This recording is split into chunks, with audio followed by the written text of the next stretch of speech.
for this evening. Welcome to this discussion that we are having on why must the CEO also be the Chief Talent Officer. This is part of our monthly self-leadership series. And we also have the series on neurosemantics, the meta-coaching system, and parenting. So I'm so glad and grateful that all of you here right now, you've joined the session before, so I can skip over the introductions so that we can get going with the discussion. In the 60 or maximum 90 minutes together, we'll be discussing on the issues about talent acquisition and retention. And next point, we will be discussing on balancing the twin roles of leadership. And the third point is on the key elements for talent retention. As usual, I will pause for discussion after each main point. This is to invite discussions. This is where you can think out loud and let me hear your thoughts about the points that I have mentioned previously. Now, my style is to be light and humorous. So if I laugh or smile, I'm never laughing at you, but at our silly human qualities. The purpose is to lighten things up, reduce being serious, and be more real. Today's topic is inspired by an article written by Lara Abrash, the chair and CEO of Deloitte and Touche LLP. So again, I'd like to bid welcome to all of you, Guat Ching, Sarah, Dr. Anwar, and also Hashim, who's just joined us. So welcome. It is a pleasure and honor for me to be meeting with you in this session. Do you see the slide now? Okay, right. So this is the topic that we'll be discussing this evening. Why must the CEO also be the Chief Talent Officer? So as the introduction to this topic for this evening, in 2021, an unprecedented 47.8 million people in the United States alone quit the job. And on top of that, maybe some of you have heard the term quiet quitters. They make up at least 50% of the US workforce, probably more. Prior to the terminology, quiet quitters, in China, they had the terminology of lay flat, meaning to say you do the bare minimum in the workplace. So these situations have prompted organizations to double down on efforts to attract and retain talent and build work experiences that put the workforce at the center. So more and more CEOs understand that they cannot let talent matters take their own course. They need to be intentional and visibly at the forefront of efforts to empower people. Help effect change in areas that matter to the people, from racial and social justice to well-being in the workplace, and ensure that direct reports, leaders, and managers down the chain take these issues to heart and act on them. That further requires a commitment by the CEO to know the organization in all its facets. So this is the challenge that CEOs face, notably its cultures, especially from the perspective of people at all levels, from the boardroom to the at-home office. That demands much more than being able to cite traditional KPIs. It requires finding new and more agile ways to measure and understand what employees need so they will feel supported and empowered. That's because whether we want to recognize it or not, employee sentiment is the new primary KPI. It's realities like these that lead us to one clear conclusion. Today's CEO must be, first and foremost, a chief talent officer. All the ongoing uncertainty and turmoil, social, economic, public health, and personal, has accelerated not just the pace of that trend, but also its nature. Traditionally, most CEOs focus their attention on investors, strategies, boards, and the like. The concept of people was often delegated responsibility, overseen by the human relations department or human resource department, whatever that the name that they give to those. Now, those once ancillary thoughts are smack in the center. Talent culture, employee expectations, and company-employee relations are at dead center of the organization now. Historically, people were just part of the strategy. Today, people are the strategy. So what can a CEO do in this situation? So this is where we'll be discussing in a short while the twin roles of leadership and also the three key elements. So I'm going to pause here to invite any one of you. What are your thoughts in this matter for the time being? So go ahead, let me hear your thoughts just on that brief introduction.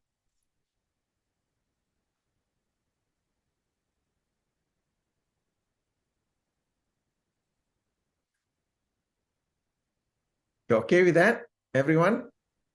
Yeah. Okay, Hashim, are you okay?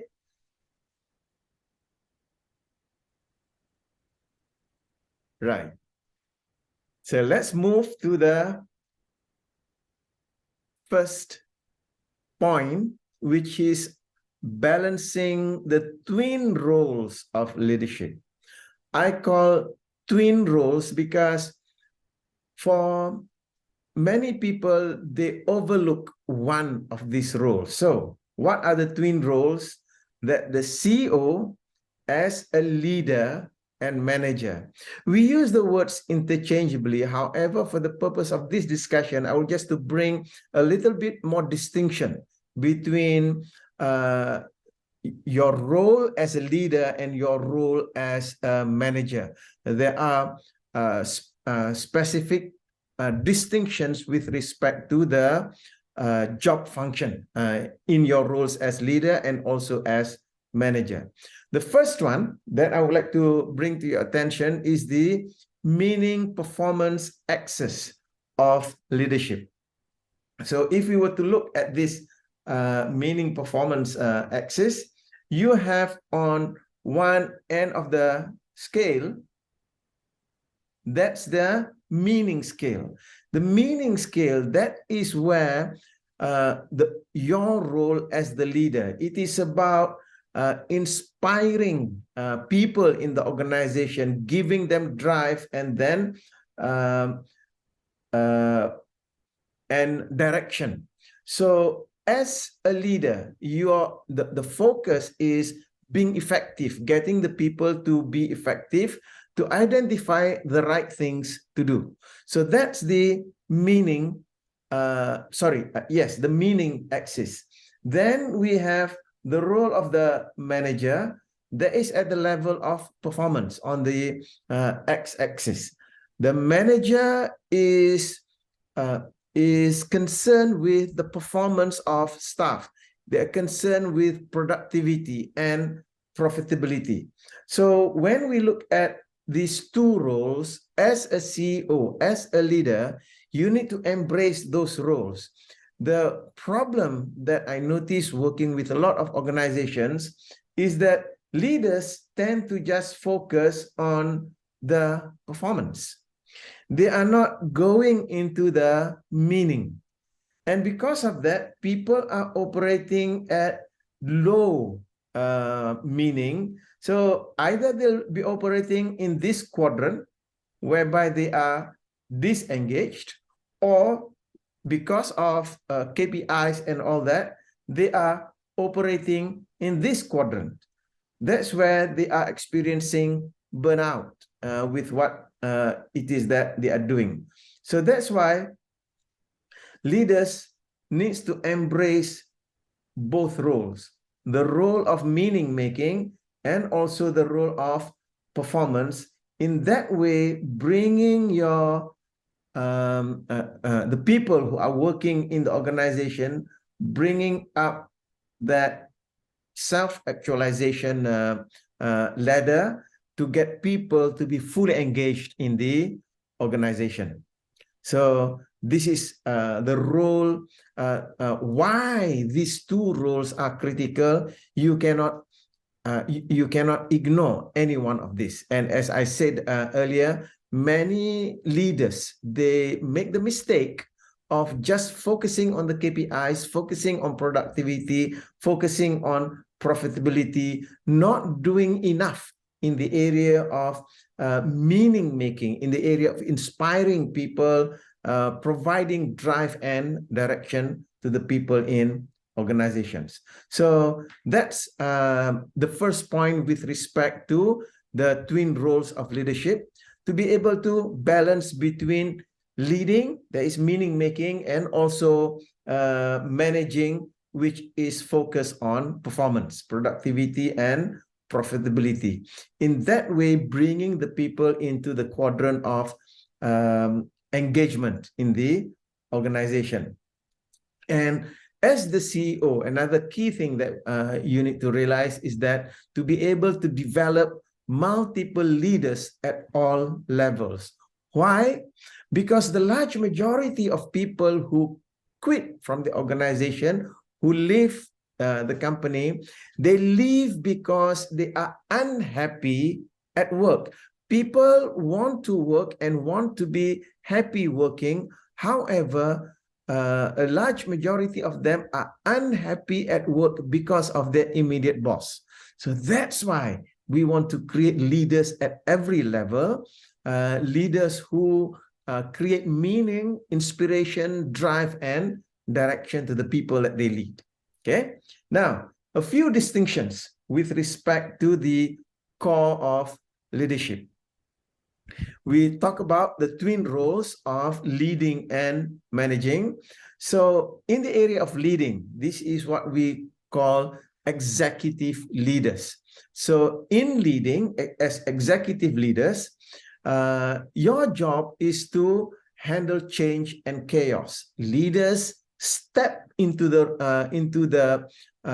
onto the plate when there is change, when things are chaotic. So that's when, as executive leaders, you step in. So when you step in, what is it that you do? One is to provide direction, to set direction. You do this by setting vision, setting frames, meaning, purpose, casting meaning to the people. In that way, they are able to see the direction of where the organization is going. The second core task that as leaders that you need to do is to align people. This involves team creation to create continuity and stability. In that way, people are aligned in the workplace. And the third task is to inspire solutions and enable problem solving. So these are three key tasks that executive leaders we need to provide to the organization. In that way, it gives people the direction to handle all of that change happening, all of that chaos, bringing in greater stability in the organization. Then, on the other hand, as managers, as managerial leaders, your role is basically to handle complexity. Now that we have the direction with all the change happening, we are dealing with a world that is complex and ambiguous. So we want to bring in stability into the organization, because if things are too complex and ambiguous, people get overwhelmed. So what are the tasks that as managers you need to bring into the organization? The first one is planning. Planning is about detailing the vision. So you notice over here that the issue is that some leaders, they come in with all of the wonderful long-term vision. However, without detailing, people ask the question, so what should I do? I don't know. So this is where planning is about detailing the vision so that people now, instead of seeing the vision as one big leap, they can see the 100 small steps that they can take in order to achieve that vision. So that gives them that sense of safety for them. Next task is organizing, creating consistency and order through staffing, delegation to the vision. Because, you know, just like now we are having the World Cup, you don't have all 11 players rushing after the ball. You have the different people playing different roles. You have the forward going up front. You have the midfielder taking care of the midfield. And then you have the defenders and the goalkeeper. So everybody has got their own roles. So this is the part of organizing as managerial leaders that we need to take. And the third task is about controlling, because without control, whatever power that you bring into the organization is not going to create any impact. So controlling involves monitoring, measuring the system homeostasis to the vision. So bringing in all this so that when people go and do their work, they are doing the work in a way that will bring in the required quality of work. Because without controlling, people will be second guessing themselves whether what I'm doing is this what is required, or do I need to do more. So these are the core distinctions regarding leadership. When we embrace, when we balance the twin roles of leading and managing, now noticing that as executive leaders, there are tasks that we need to fulfill, and as managers, there are also tasks that additional that we need to fulfill to be able to fulfill both types of tasks as leaders and managers. So to sum up this particular point, looking at leaders, just creating that distinction between leaders and managers.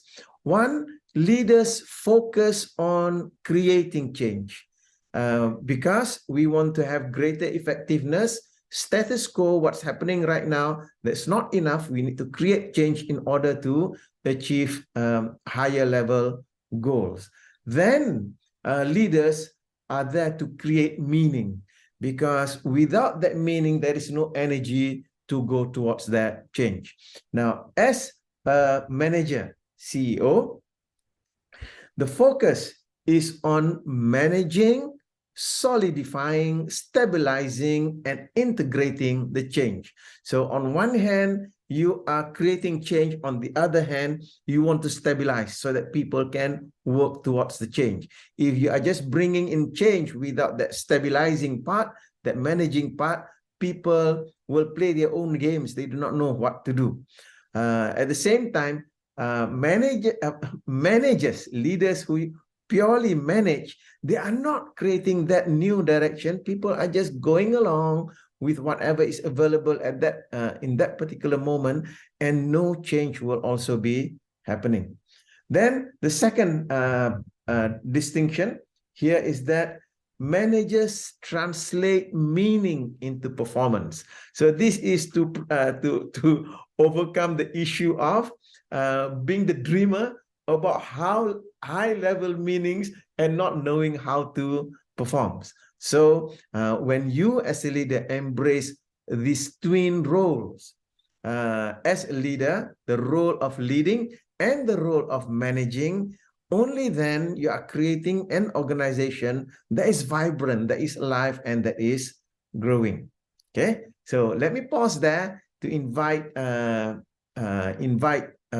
questions or comments, I'd like to say welcome to Pak Rico from Indonesia, and also to my wife, Rosita, who's just joined us. So let me hear your thoughts on that. Hi, Marzuki. Yes.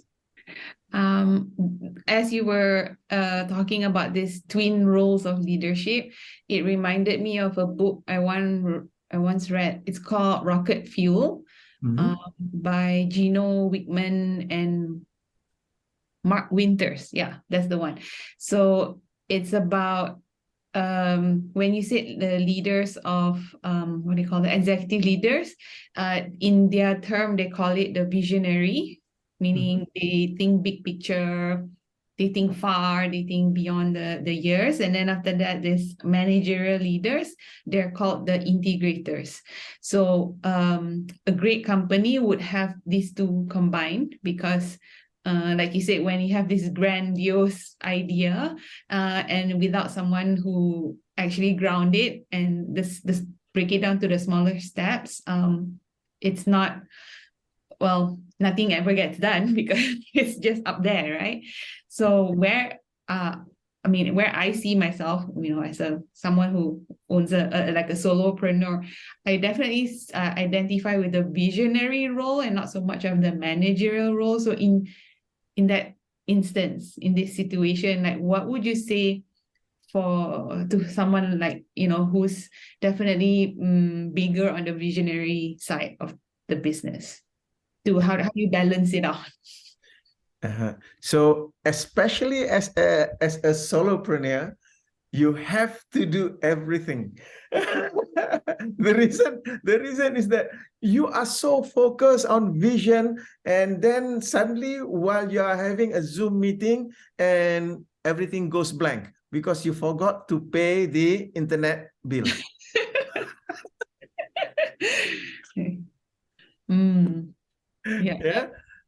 So as a solopreneur, the tendency for most people is we are faced with all of those, the big idea and also the detail.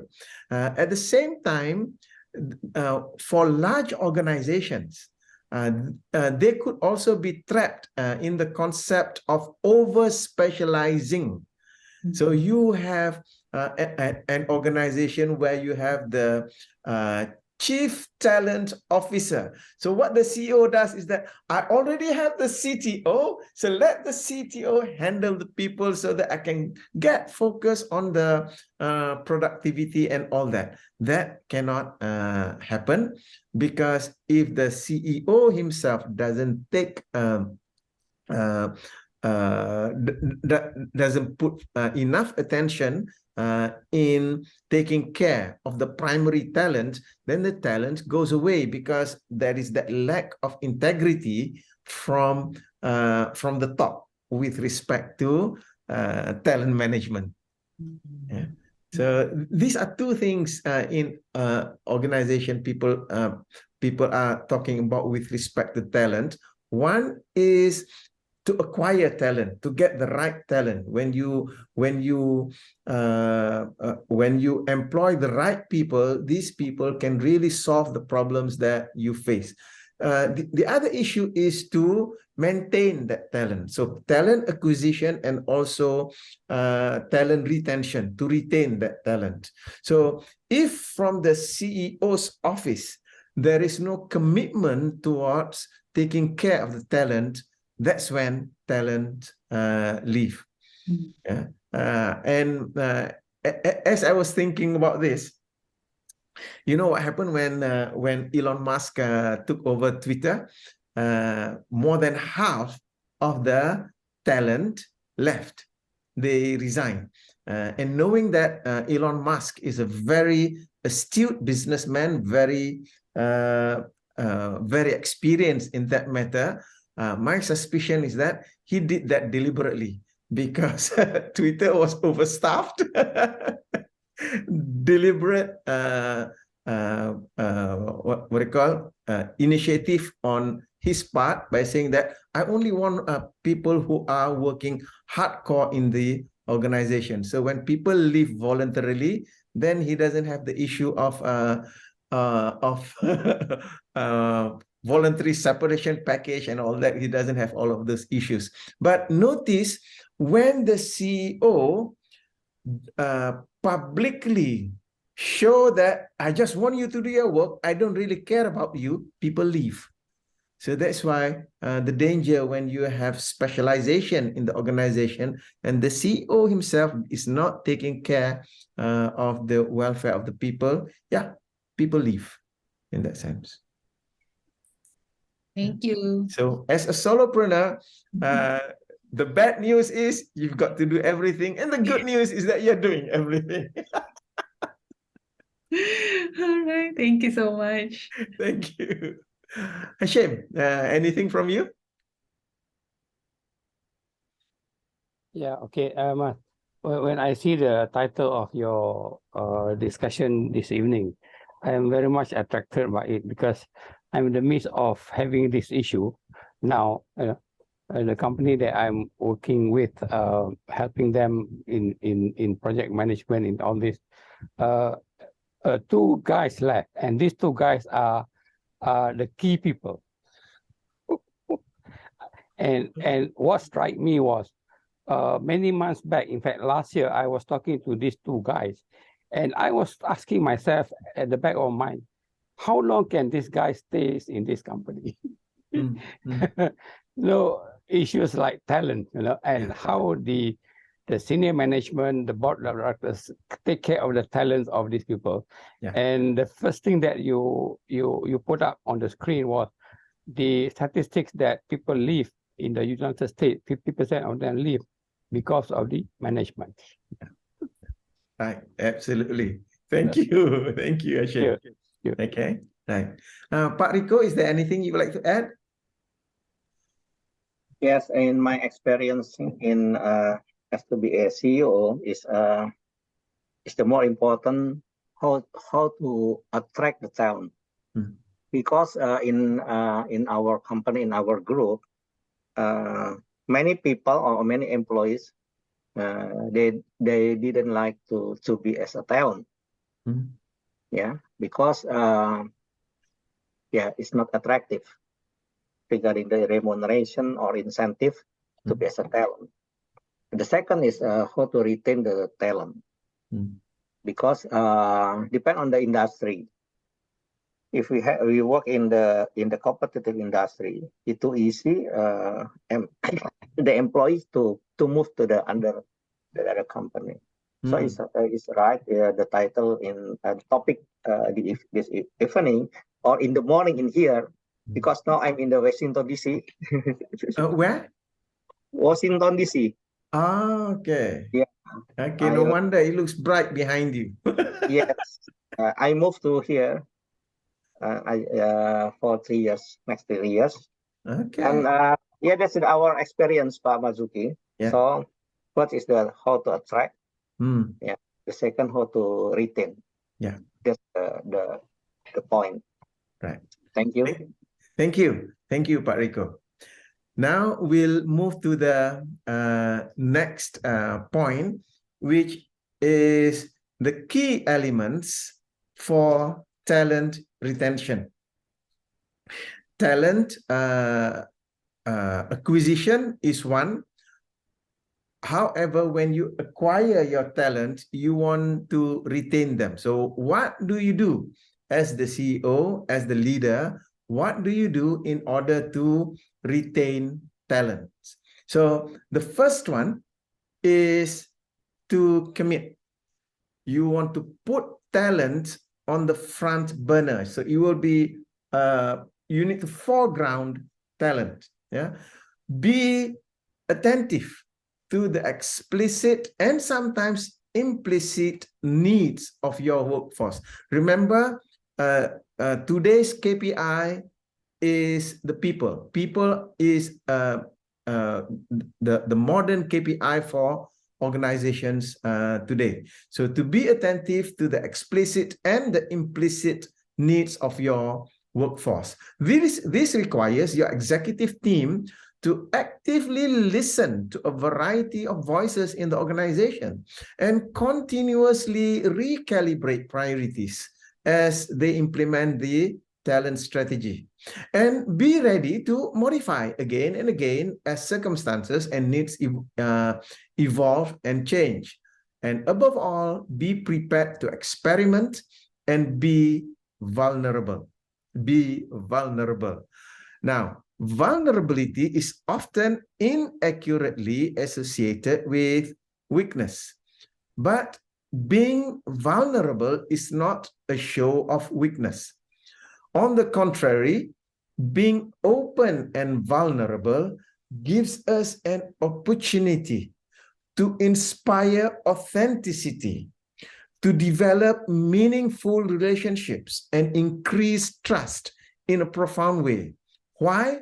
Because when you show that you are vulnerable and you demonstrate that, you are showing to the staff, to the people, that you are human.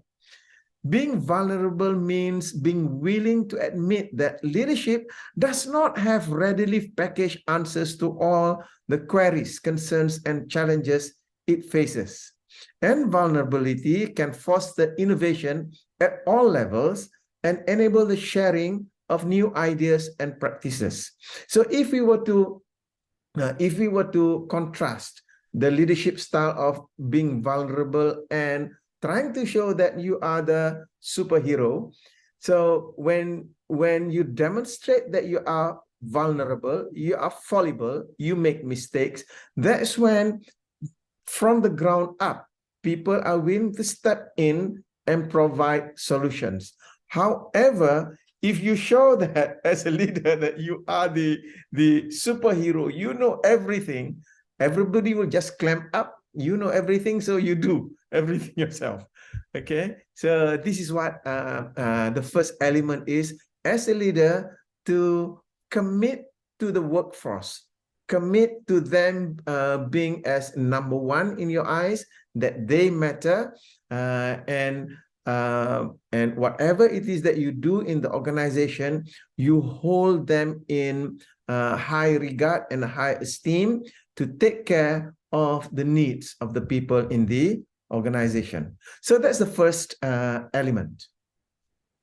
Now, the second element is to connect with the people. Start the difficult conversations by asking questions and listening. And guess what? You notice that this is where the skill of coaching is critical for leaders, to be able to have that conversation without moving into telling and instructing, to have conversations in order to understand. Now, doing this, it may be tough sometimes. However, you need to clearly convey your vision of company culture and invite diverse and dissenting perspectives into the discussion across race, gender, sexual orientation, as well as personal goals and ambitions. People are seeking tangible evidence that the organization they work for wants them to thrive, that the organization cares about their personal as well as their professional needs, from career development to mental health. So have that conversation. Let people provide you with what it is that they need when they are working in the organization. To communicate with the people that we have to gear up to view company-employee relations less as a tug of war and instead as delivering an experience, one that creates the best outcomes for all. Because the old paradigm is that this is the management and you are the employees and you are at the opposite end of a tug of war. So to move from there, instead of that competing approach between company and employee, to go into the collaboration approach, that this is for the benefit of all parties. given all that we are learning about the Great Resignation and quiet quitting, in what may well be an ongoing tight labor market and pipeline, it's even more important to make people feel that the organization is a place they can thrive and be themselves, a place they want to stay and feel heard. So again, going back to the example of what happened in Twitter, when people feel that, okay, this organization is moving in a direction that doesn't fit my aspiration, doesn't fit my values, and people leave. Yeah, and talent retention is all that much more critical, because it costs more to acquire talent than to retain talent. So some organizations, they have this mindset, oh, people leave, I can just get a new one. However, they don't look into the financial cost, the social cost about people leaving and getting new people in. So that's why to connect with the people, this is another element that will really strengthen talent retention in the organization. Okay, so the first one, the first element is to commit, second element is to connect, and the third element is culture. That's the third element. If we commit and connect, in the end, we'll shape the right culture for our organization to drive our strategy and ultimately grow. Nothing beats culture. There is a saying that culture eats strategy for breakfast. So you may have all the wonderful strategy for growth. If the culture is not there, the pre-existing culture will overcome any strategy that you bring. So that's why you want to end culture, this approach of people first. Now, more than ever, our corporate cultures need to focus on the workforce of the future and the future of work. So this is where, as leaders, we need to challenge ourselves and our leadership teams across the company to think about how we are investing in our people. So a few questions that I just want to throw here this evening, and then probably we can discuss what comes to mind as I throw these questions. So let's take a look. One question that, as leaders, when we want to enculture people first mindset in the organization, first question, are we thinking about unconventional approaches to hiring and forging our workforce in terms of diversity, equity, and inclusion, and also in education? Are we doing that? Are we providing people with varied and hybrid work solutions to manage increasing complex personal and professional lives? This question becomes more pertinent as we move out of the lockdown due to pandemic, and now people are able to compare. Prior to this, people cannot compare. They've never experienced work from home before, and now they can compare. So the pertinent question, do we really need to work from the office? Can we do things from home? So to identify which roles need to be performed from the office and performed from home to be able to come up with a hybrid solution. Another question, are we meeting our people's expectations for a predictable and flexible work arrangement? So the issue with some organizations is that, okay, now it's back to normal, everybody come back to the office, and as I mentioned earlier, probably Elon Musk deliberately said that, okay, everybody come back to the office because he know that half of the people are going to resign because of that. Okay. And another question is that, are we creating a genuinely inclusive culture so that all voices are heard and respected, and our people can connect with clients and colleagues? Especially here in Malaysia, we have people from different races. In Malaysia, we are very race sensitive in the workplace.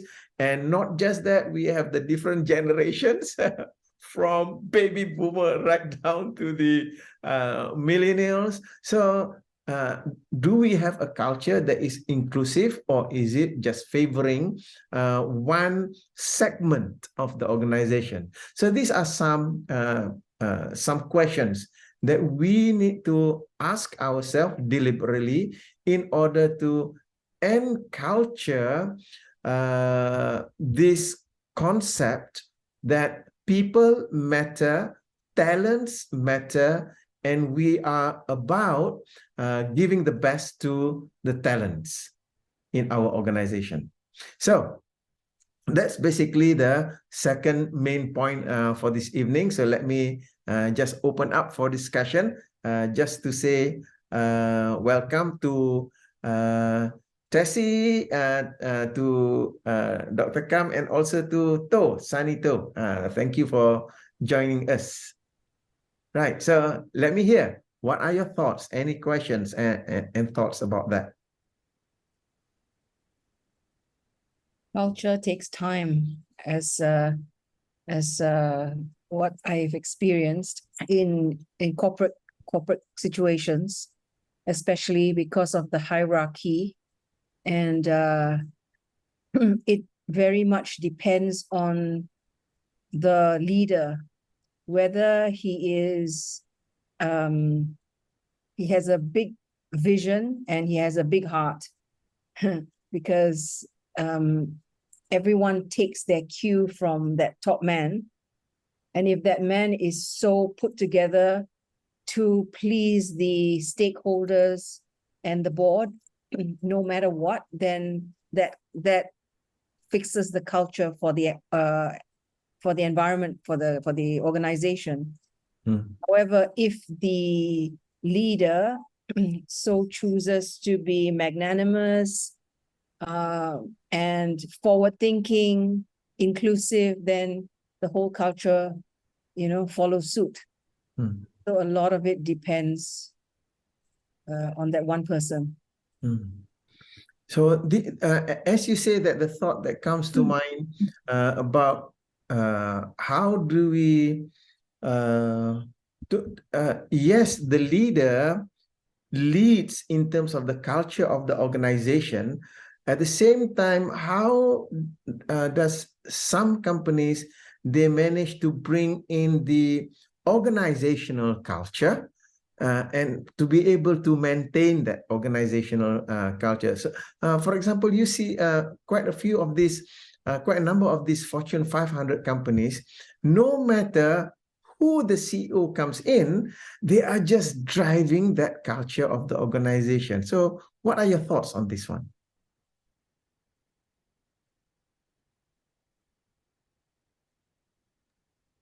Yes, Pak Marzuki. Yes, Pak Riko. You're right, because in our experience, if we're talking about the culture, it's very big culture. So it's very not easy, but in the corporation, we create the corporate values. So all the people, all the system, all the strategy, all the vision, always follow our corporate culture. That's the main point. We are talking culture in the corporate. Okay. Yes. Thank you, Pak Riko. So Rosita put in the chat, could you repeat what you said earlier? We talk about culture in an organization. The person to I'll use the word drive, the organization, would be the entrepreneur who started the organization or the founder, at the same time as the leadership of the organization changes hand. We see that certain organizations, because the organizational culture is not yet entrenched, so the culture that is being experienced in the organization changes with every head that comes.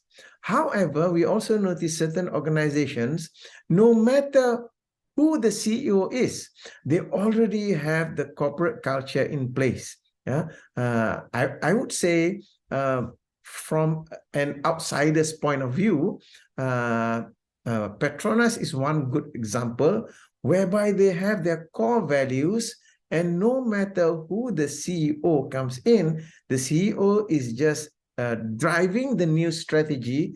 The culture is being strengthened through the practices of the organization. So this is where the organizational culture is the one that is being driven rather than just the individual. I haven't seen that in all my experience, Mazuki. Okay. Yeah. Because I say that because I mentioned just now, I'm seeing it from the outside. I don't see it from the inside. It's just that especially the Fortune 500 companies, their core values remain the same. They don't just change those values. And Tessie, as what you said just now, it's really critical. Culture takes time. It is not like a strategic initiative. For this year, we have this strategy. Next year, we have another strategy. And culturing organizational values is a continuous effort. It has to continually be done and this is where one of the articles that I was reading recently, where the CEO, the word is, you cannot be tired of saying the same thing, communicating the same thing over and over and over and over again. The CEO, you need to continue to communicate the vision over and over and over again. You need to communicate the organizational values over and over and over again, different ways to different people. Just take our leadership, our premiership in this country. You have one person who will drive your culture, no matter which way it goes, and it depends on the strength of that one person. If one person falters, the whole culture or the whole system can crumble. So it's very dependent on that, that one person who can drive it. You got Lee Kuan Yew and you got Tun Mahathir, and then you can see other premiers like Jacinda Ardern from New Zealand. You see, everything can flip this way or the other way. Yeah. I don't know about like Fortune 500 companies, because you can have the Apples with Steve Jobs, and once he's gone, I don't know whether the culture will remain the same. So for me, from all my experience, I haven't seen one that would continuously strengthen over time. It's just so dependent on the person, on the persons. Okay. Yeah. So that makes the role of the leader all that much more critical, to lead people towards the vision, towards the organizational culture. Yeah, bringing all these elements. Just like to add here that in the beginning, it starts with the founder or the person that starts off the organization. and that person is able to build what we call the leadership team. That where the culture is actually dengan Melayu diturunkan, it will be embodied, embraced by this team, and they live with that culture. And the word, maybe the word that I would like to choose is the principle. So the organization become a principle-centered organization. So and to do that, the founder need to be that first, the example to the rest. I don't know, but the way I see it, like when Steve Jobs first created Apple, and Apple grew up so big, and he doesn't really see how it's very important for him to have a team that will be carrying his mission. But when he fell down, and I think after that he learned, and he built the team that will carry his legacy. So for any organization that would like to stay for years and years and years, as you said just now, it is so important to be able for the founder to realize what culture is it that he or she want to start, and that he needs to be the example for that culture and build it into the leadership team to carry the legacy down, and it becomes their way of speaking, their way of thinking, their way of living. So I think when I look at what, I don't know, I might be wrong, but the way I look at what Michael is trying to do, that he already prepared that the leadership team to have the same value, same mindset, to carry the vision, to carry the legacy of leadership, of the way how neurosemantic,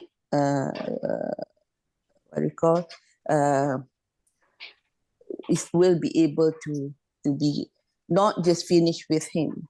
After this, it can continue and have the same level of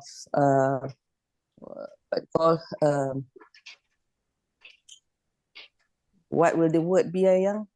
You have to help me here.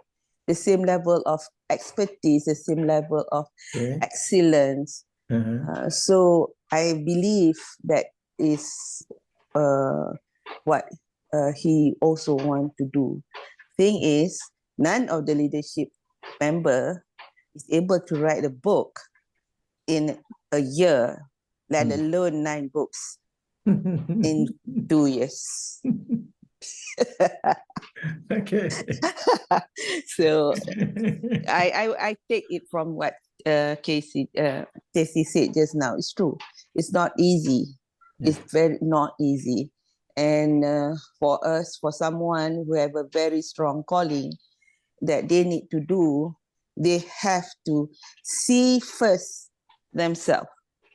If I want to carry this vision, if I want to carry this calling, it must be in me. It must be, I am the example of that. And then it will be easier to create the team that will continue the legacy. So that's my humble opinion of someone who is very sleepy at the moment. Okay. Thank you. Thank you very much for that. And I miss you. I'm not seeing you for so long. Yeah. So we are discussing culture here for this evening in the context of talent retention. Yeah, in the context of talent retention. So as Tessie mentioned, that the culture will change according to the leader, depending on the organizations. Certain organizations, they are able to sustain a certain culture. However, in the context of talent retention, what the point that I'm bringing here, I'm bringing 3 points. That is commit, connect, and culture. Meaning to say, to bring the concept of people first as a culture in the organization. Yeah. So if we want to retain talent, then we need to have that concept of people first in the organization. Only then people will feel safe. People will feel that they matter, and they will remain. Otherwise, they will leave because they feel that they are not being represented in the organization. And as Tessie pointed out, it takes time. And I would add to that by saying that it takes forever. You need to continue to culture that, because the moment you stop doing it, people come from different backgrounds. When they come in, they bring in their own values. And if we are not speaking the culture of the organization to people, then other values will creep into the organization, and you have a different culture. So I wanted to hold back a little bit about commenting about Apple, because I'm an Apple fanboy. So so I have to admit that I'm biased. However, the culture that I notice about Apple is, that continues from jobs to cook, is the culture of to surprise and delight the customers. So that's the culture that they have in Apple. Their thinking is how to surprise and delight the customers. And that was able to be encultured in Apple, even with a change in leadership from jobs to cook. So it still continued on in that way. Yeah. So, Dr. Kam, anything that you like to add?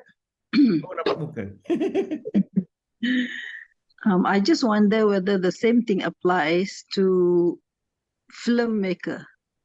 You know, you see, for example, Mission Impossible, whoever the director is, whoever the hero is, but the film continue to be box office. You know, I had that curiosity in me, but maybe tonight I have some insight why, you know, that film such a success for decades. You know, that's all my comment. Yeah, thank you. They have that template, and that template, if we were to translate, for example, Mission Impossible, they have a certain template. James Bond, they have a certain template. So no matter who the Bond is, whether it is Sean Connery or Roger Moore or Daniel Craig, they just fit into that template, bringing in their own flavor, and they can continue with the success.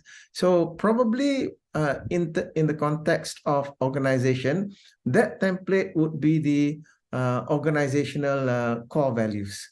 And I do notice that a lot of these organizations, they sustain those core values. For example, like Petronas, their core values has been there from the very beginning, and they're very committed to their core values, and they are training their leaders to bring those core values into the organization. Yeah, so that's part of what we need to bring into the organization to enculture the core values. So in the context of what we are discussing for this evening, we are talking about how to retain talent. So part of retaining talent is to have the culture of people first. People matter. That you, the staff who work in this organization, you are important. Not just lip service, however, in terms of the processes in place, the interactions, the connections in place, that people feel that I matter in this organization. I am heard. and my opinion matter. So this is what we are referring to in the context of talent retention. The organizational culture is sitting in the community culture. So as I've coached Petronas and other MNCs, GLCs, say government-linked agencies, government-linked companies, they are by and large a culture of civil service, if you like, and those who work there respect the chair. So it'll be a culture where the most senior person speaks, the rest of us remain silent. It's very much top-down management because that's just how government operates. You respect the elder and the person with the highest chair. So when you're talking about people first, again, I fall back to the leader who has enough ego strength and enough self-forgetfulness, who is self-actualized enough to decentralize and to allow other people to express themselves, minus the fear, and develop a sense of trust within the place. So there's a culture of decentralizing and a culture of allowing and listening and all that things we believe are the B needs, you know, rather than the D.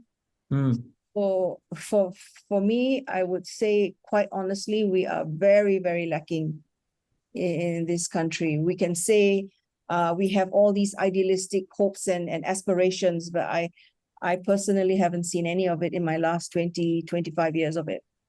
Okay. Right. So that issue of actualizing human beings have not entered into the organization yet. Probably what's happening is that pockets of individuals experiencing their own self-actualizing, and yet it has not transpired into the organization. Yeah, right. Thank you for that observation, Tessie. Appreciate that.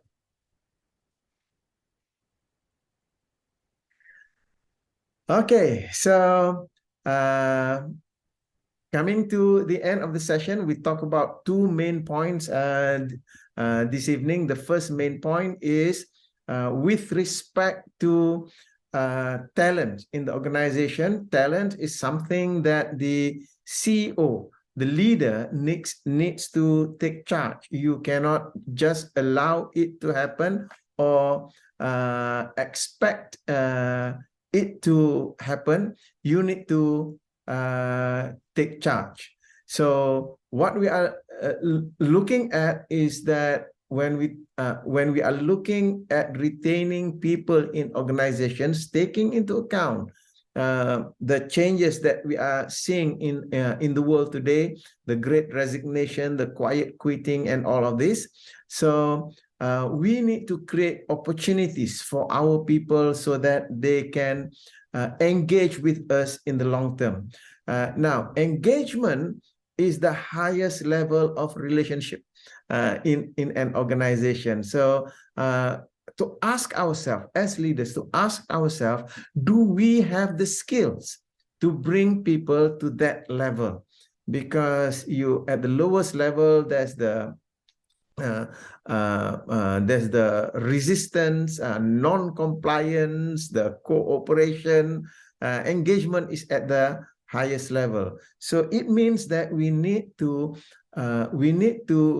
connect and relate with people at the individual level. So as leaders, to build those core relationships in order for us to be able to have that connection. And as leaders, leaders of the organization, we need to remember to recognize that our people are the root of our company's success. So we need to renew our bond with them, to rebuild and refresh the optimism. the optimism that they have when they come into the organization for the first time. They have these hopes about achieving their dreams through working in the organization. So we need to connect individually, intense connection with people, so that we can help them to regain that hope that they have for their lives when they work in the organization. So that basically encapsulate what we have been discussing this evening. So I come to this point whereby I would like to invite each and every one of you to share with everyone else here, what is your takeaway for this evening. So as usual, I like to start off with the bottom of my screen. So Dr. Kam, what's your takeaway for this evening?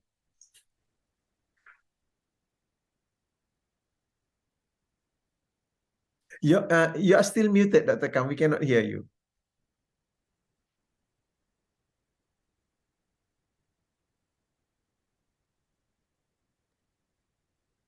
Okay. Okay. I think let the rest speak first, Coach. I'll talk when I'm ready. Okay. Okay. Thank you. So I'll move on to Ibu Rose. Go ahead, Ibu Rose. So what's your takeaway?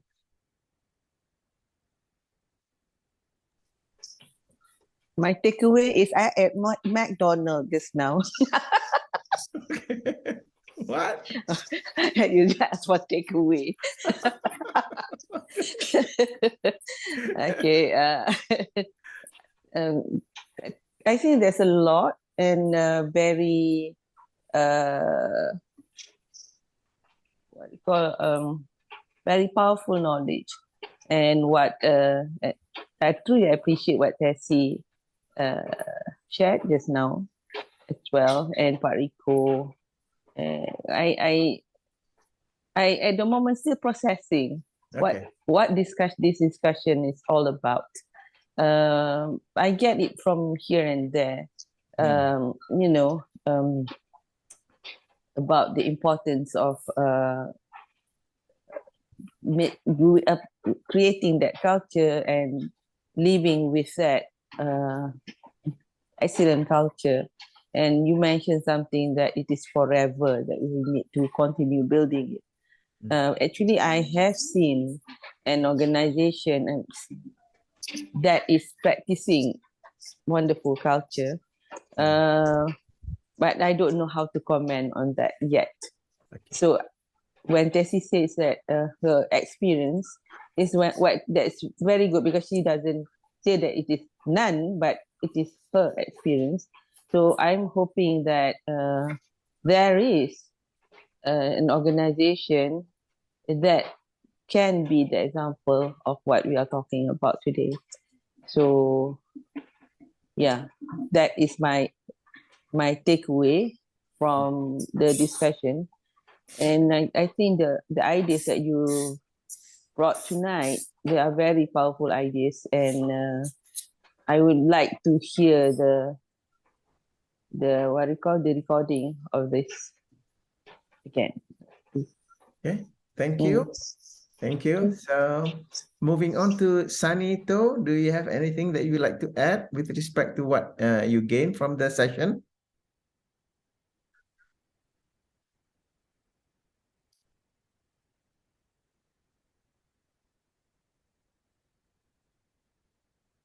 No? Thank you. I'll move on to Pak Rico from DC. Go ahead, Pak Rico.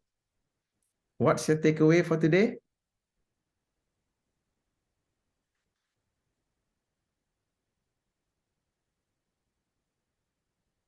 So we've lost Pak Rico then. Hashim. Go ahead, Hashim. Yeah, okay. Thank you for the interesting discussion this evening, Mazuki. I'm attracted by what you displayed just now on the intrinsic needs of the people that work for the company. These are the things that most of the time that is not being captured by the management team. Yeah?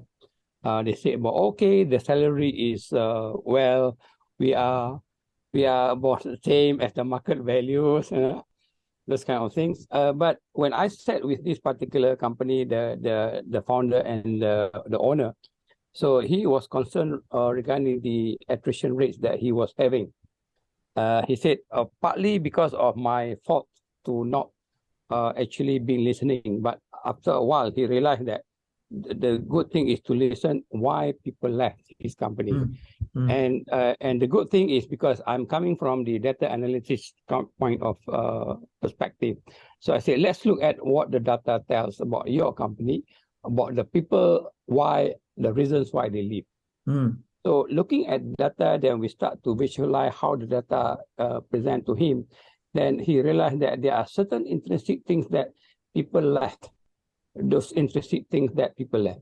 And that intrinsic thing is because people got to travel every day. That's number one. And houses is expensive now to buy. So his solution is to provide the accommodation for his people. And after that, everything was quiet. Okay. And because when we look at the data, we say, what is the probability that if you get another 10%, that this 10% will or will not leave? Probability. So we go down to the very basic core of the question: what is the probability that the same thing will repeat again if you do the same thing over and over again? Yeah. And then we look at the data because they also had that kind of what people call exit interviews, and those exit are descriptive in nature. So they go through the data and they start to realize, oh, these are the things that are intrinsic that they don't listen every day.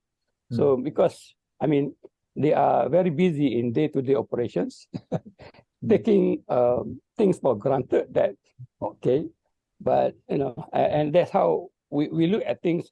I think the intrinsic values now are mostly being maybe oversight by the management.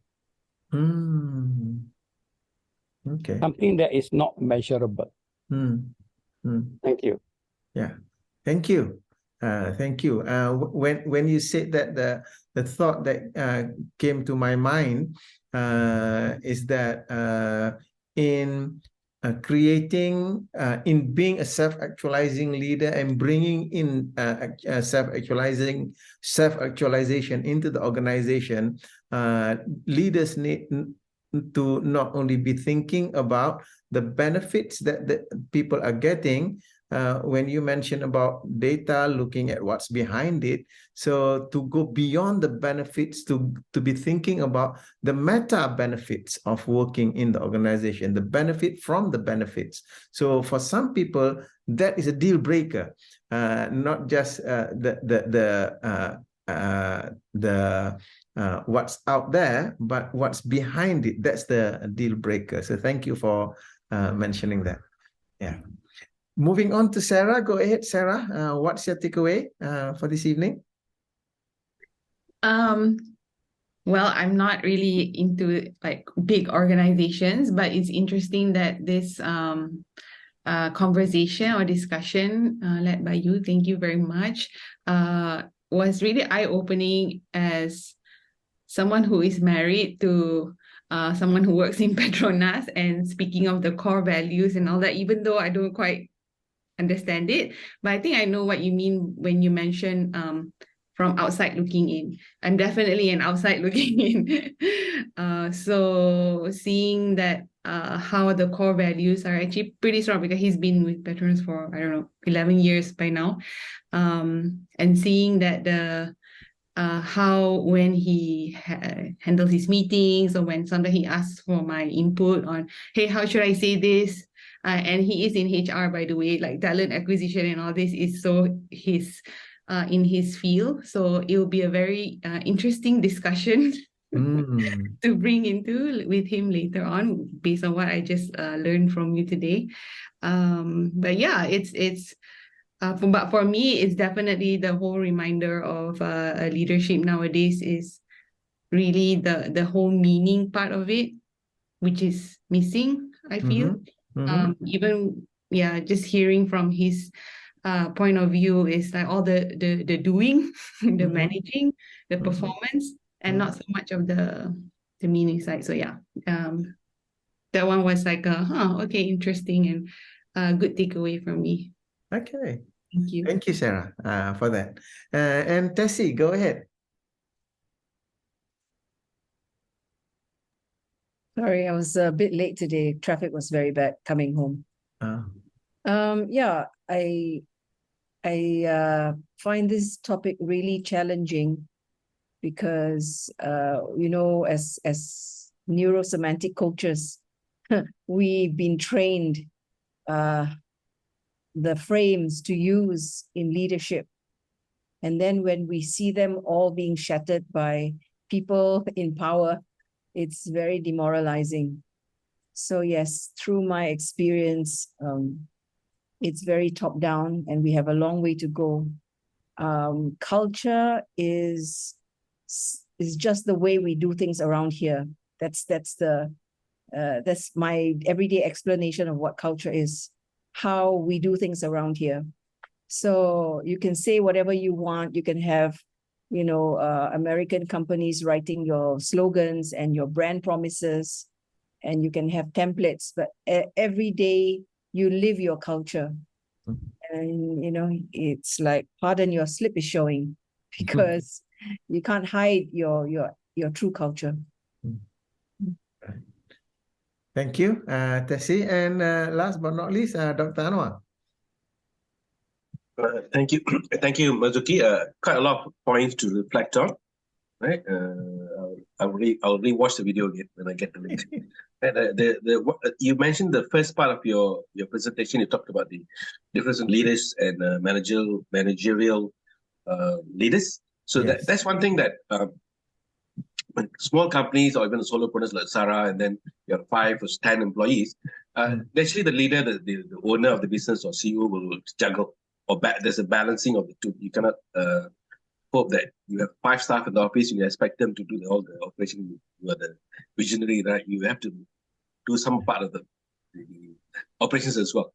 But as the companies evolve, then you have more time to spend on the visionary part, and you delegate that operation to the other staff. Yeah, I think that's my takeaway. Yeah. Thank you. Thank you. Thank you. Thank you for saying that. And everyone, really appreciate your being here. Yes, Dr. Kam, go ahead. So you've got something.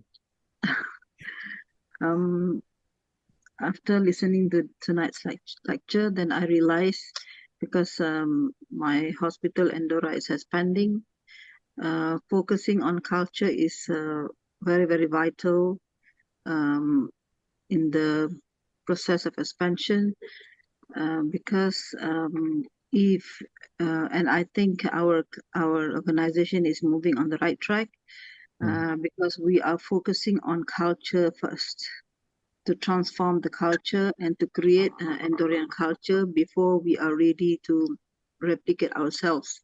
So because this is very, very important, as we don't want our future expansion, instead of pushing our brand forward, if we did not have a good culture practiced in our current organization, then the future expansion will be a destruction to the company. Yeah.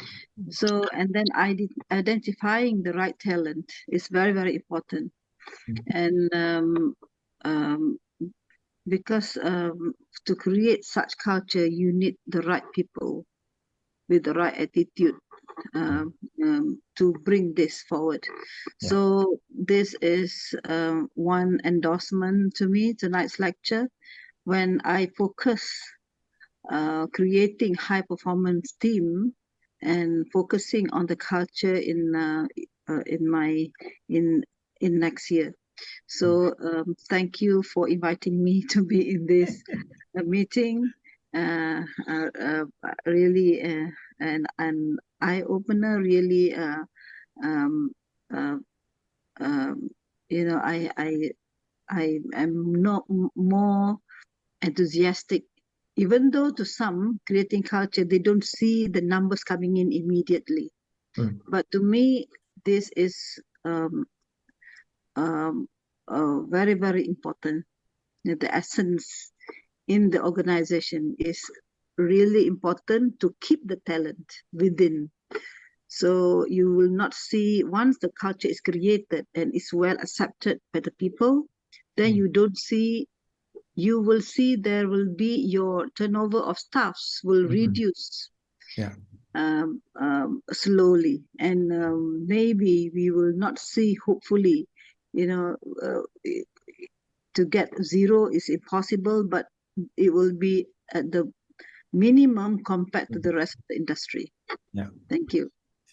Thank you for that summary. So it makes my job easier, so that I did not summarize as much. The topic that we have been discussing this evening is, why must the CEO also be the Chief Talent Officer? The role of bringing the people together, connecting the people and culturing, that role is a role that the CEO cannot outsource it to others. The CEO needs to take full responsibility for bringing the people together. So with what Dr. Kam has mentioned, I will not go more than that, because you've already helped me with that one. So thank you very much for that, Dr. Kam. And I would like to say thank you to every one of you. Really appreciate your being here this evening. I hope that with the takeaway that you get from this evening, you're able to use it in whatever way that brings health and wealth to yourself.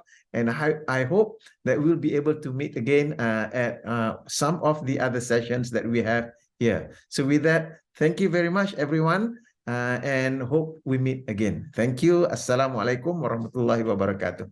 Thank you, everyone. Waalaikumsalam. Thank you.